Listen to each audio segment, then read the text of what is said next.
መላመድ ከመወለድ በላይ አስተሳስሮ አቆራኝቶናል። ተለዩ ማለት በድንገት እጅግ ያሳዝናል። ይህ መረጃ ሌሎች እንደ ሼር ማድረጋችሁ እንዳትረሱ። አዲስ ሆናችሁ ፎሎ አድርጉ። ነጻነት ወርቅነህ እንግዲህ በዛሬው ዕለት ማረፉ ተሰምቷል።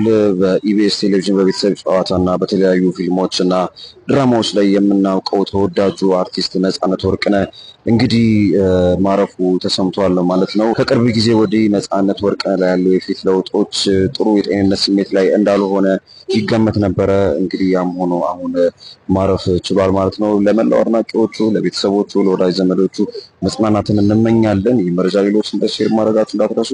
አዲስ ሆናችሁ ፎሎ አድርጉ። መልካም ቀን።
እጅግ አሳዛኝና እንዲሁም ልብ የሚሰብር መረጃ በዚህ ሰዓት እየሰማን እንገኛለን። ተወዳጁ የኪነ ጥበብ ባለሙያ ነጻነት ወርቅነህ ከዚህ ዓለም በሞት መለየቱ ተገልጿል። ሁላችሁም ለአርቲስቱ ነፍስ ይማር በሉ። በቴሌቪዥን ፕሮግራም አቅራቢነት በተዋናይነትና እንዲሁም በሌሎች የጥበብ ስራዎች ውስጥም ስመጥርና ተወዳጅ ከሆኑ የጥበብ ሰዎች አንዱ የሆነው ነጻነት ወርቅነህ ባደረበት ህመም በዚህ ሰዓት እንግዲህ ከዚህ ዓለም በሞት መለየቱ ተሰምቷል። ለአርቲስቱ ነጻነት ወርቅነህ ነፍስ ይማር እንዲሁም ደግሞ ለወዳጆቹ ለቤተሰቦቹ መጽናናትን እንመኛለን።